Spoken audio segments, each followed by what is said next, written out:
Karimnagar parliament ఎన్నికల్లో గెలుపుపై ఎవరి ధీమా వారిదేనా? విజయం తమదే అంటే తమదే అంటూ పార్టీలు లెక్కలు వేసుకుంటున్నాయా? నియోజకవర్గాల వారీగా పోలైన అనుకూల ఓట్లపై పార్టీలు ధీమా పెట్టుకుంటున్నాయా? సిట్టింగ్ స్థానాన్ని బీజేపీ కాపాడుకుంటుందా? అసెంబ్లీ ఎన్నికల్లో ఓటమితో సానుభూతి ఓట్లన్నీ బీఆర్ఎస్ కు కలిసి వస్తాయా?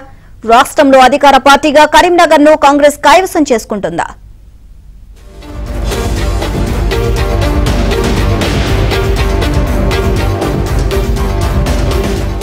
కరీంనగర్ పార్లమెంట్ ఎన్నికల్లో గెలుపు మాదంటే మాది అంటూ పార్టీలు ధీమాగా ఉన్నాయి. మోదీ మానియా, హిందుత్వ సెంటిమెంట్, ప్రజా సమస్యలపై పోరాటం లాంటి అంశాలు తనకు కలిసొస్తాయని బండి సంజయ్ ధీమాతో ఉన్నారు. ఎన్నికల ప్రచారం చివరి రోజు వేములవాడకు మోదీ రావడం బండి సంజయ్లో మరింత ఉత్సాహాన్ని నింపింది. కాంగ్రెస్ పార్టీ తరపున ఆలస్యంగా అభ్యర్థిని ప్రకటించడం కూడా తనకే ప్లస్ అయిందన్న ధీమాతో ఉన్నారు.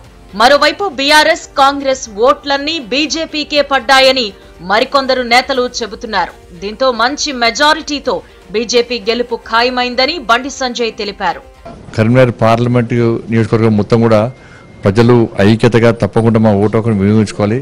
మా ఓటు భారతీయ జనతా పార్టీ కమలం గుర్తు మీద వేయాలి, నరేంద్ర మోడీ గారిని ప్రధానమంత్రి చేయాలని చెప్పి ఒక ఆకాంక్షతోని పెద్ద ఎత్తున స్వచ్ఛందంగా తరలివచ్చి ఓటింగ్లో పాల్గొనడం ద్వారా అంత శాతం ఓటింగ్ నమోదయ్యింది. కాబట్టి ప్రజలందరూ కూడా గ్రామీణ ప్రాంతాల్లో ప్రజలు కూడా మోడీ గారి యొక్క సంక్షేమ పథకాలను చూసిన తర్వాత ప్రజలు ఈ దేశానికి మోడీ గారి అవసరం చాలా ఉంది, మోడీ గారు ప్రధానమంత్రి కావాల్సిందే అని చెప్పి ఒక ఆలోచనతో ఈ దేశానికి సంబంధించిన ఎన్నికలు తప్పకుండా ఎట్టి బస్సులో గంటాపదంగా చెప్తూ వారు ఓట్లు వేయడం కాదు, పరిసర ప్రాంతాల ప్రజలతో కూడా ఓట్లేంచే ప్రయత్నం చేసినటువంటి వ్యక్తులు ఈ కరీంనగర్ పార్లమెంట్ నియోజకవర్గ ప్రజలు.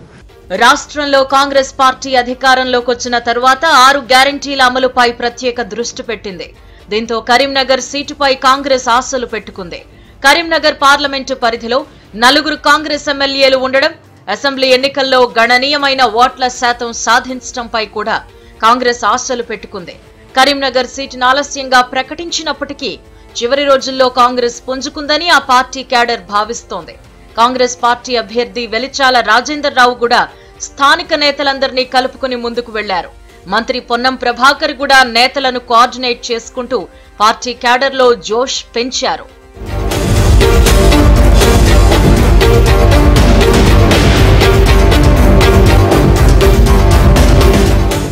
ఇక రాష్ట్రంలో అధికారం కోల్పోయిన బీఆర్ఎస్ కరీంనగర్ సీటుపై గంపెడాసలు పెట్టుకుంది. పార్లమెంటు పరిధిలో 3 ఎమ్మెల్యే సీట్లు గెలవడంతో కరీంనగర్ సీటును గెలుస్తామని ధీమాగా ఉంది. కొన్ని మండలాల్లో తమకు వన్ సైడ్ ఓటింగ్ జరిగిందని అంటున్నారు ఆ పార్టీ నేతలు. బీఆర్ఎస్ ఎంపీ అభ్యర్థి వినోద్ కుమార్ కు గతంలో మంచి పేరుండడం, పార్లమెంట్లో ప్రశ్నించే గొంతుకగా ప్రచారం చేసుకోవటం లాంటివి కలిసొస్తాయన్న ధీమాతో ఉన్నారు. ఇలా 3 పార్టీల నేతలంతా తమకంటే తమకే అనుకూలంగా ఉందని ధీమాతో ఉన్నారు. మరి ఓటర్ల తీర్పు ఎలా ఉందో తెలియాలి అంటే రిజల్ట్ వరకు వేచి చూడాల్సిందే.